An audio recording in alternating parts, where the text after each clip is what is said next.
Ben Kaskeli'ye o ilk mektubu yazdığımda PK Lütçe ve Cankara ODTÜ'de öğrenciydim. Ve de oturduğum evin şeyi yoktu. Benim oturduğum dairenin posta kutusu yoktu. O yüzden bana nasıl ulaşacaklar? Telefonum da yok. İnternet zaten yok, söylemiştim. Ben de şey yazmıştım. ODTÜ Endüstri Mühendisliği'ndeyim, işte 2 kattan oluşuyor bizim bölüm. Ya 4. ya 5. kattayımdır her zaman.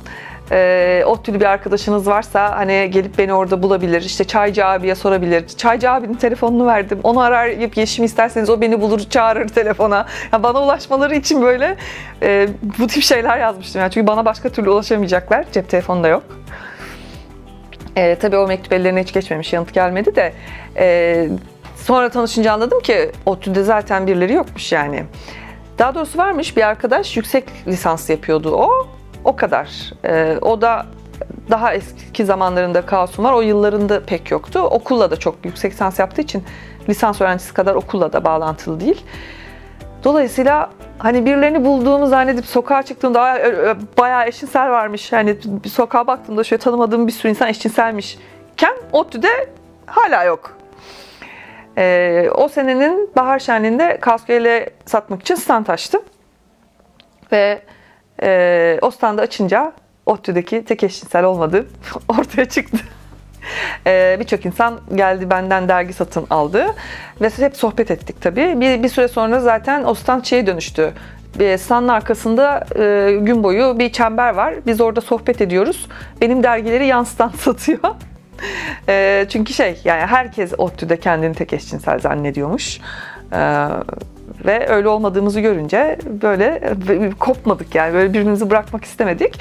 Ondan sonra da şeye dönüştü. Mimarlık kantini bizim buluşma mekanımız gibi oldu.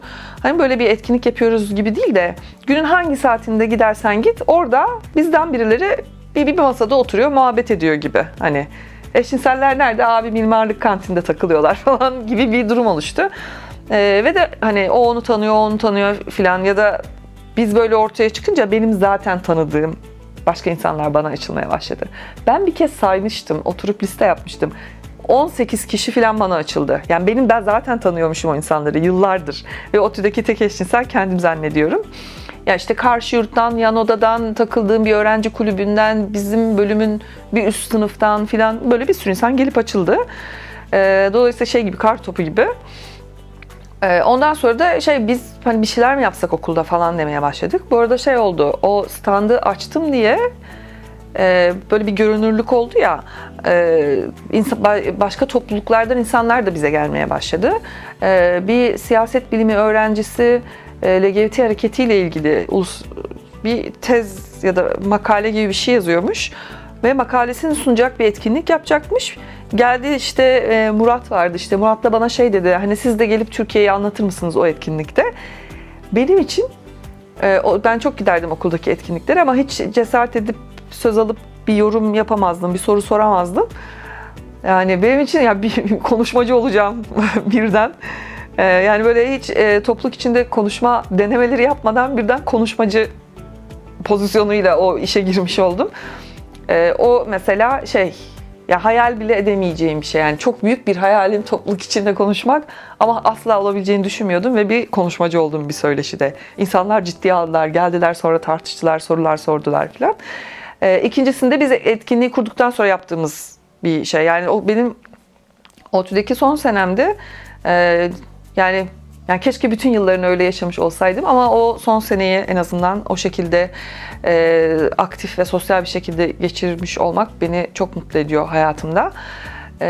Kulübü de kurduğumuzda, kulüp derken hani gidip böyle resmi kayıtlı, okula kayıtlı bir kulüp şeklinde kurmadık. İşte isim ne olsa dedi, bir arkadaş önerdi. İşte o tarihlerde gay kelimesini gay diye yazıyorduk biz de. Yani sonradan biz gay yazmaya başladık ve değişmeye başladı. Ama o tarihe kadar biz de gay diye yazıyorduk. Lezbiyen, gay. Gay diye yazıyoruz, gay okuyoruz.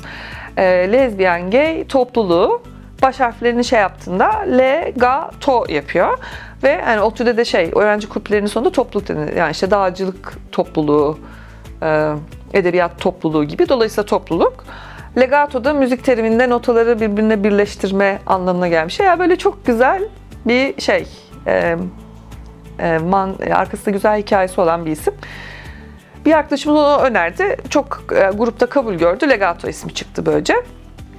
Ve de etkinlik yapacağız. Nasıl yapacağız? İzin almadan etkinlik yapamıyorsunuz. Siyaset bilimi topluluğundan insanlar bize dedi ki bizmişiz gibi etkinlik yapın. Yani bize hiçbir şey sormanıza gerek yok. Ne yapmak istiyorsanız yapın. Yani bizim yönetim kurulumuza işte başvurduğunda, tartıştığında, etkinlik onaylandı, öyle bir şey gerek yok.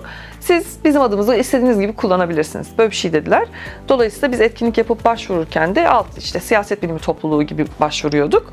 İlk başvurumuzda da bir de tabii ki siyaset bilimi topluluğu, her toplulukla ilgilenen danışan hoca oluyor ya, o topluluğun danışan hocası da bizimle ilgilendi.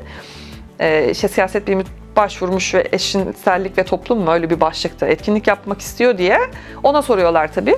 O da demiş, ya işte toplulukta çocuklar bir araya gelmişler, eşcinsellikle ilgili makaleler okumuşlar ve hani bunun tartışmasını yapmak istiyorlar falan diye.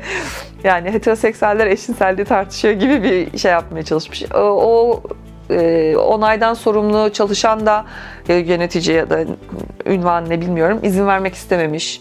Ben 18 yıldır ODTÜ'deyim, hiç eşcinsel görmedim. Nereden çıktı şimdi bu eşcinsellik şeyi falan. Ama sonra hani o danışman hocanın sayesinde etkinlik onaylandı ve biz ilk etkinliğimizi öylece yaptık. Ondan sonra film gösterimleri falan. Ben mezun oldum tabii. Daha sonra bunlara katılamadım ama o grup bir sonraki sene de devam etti.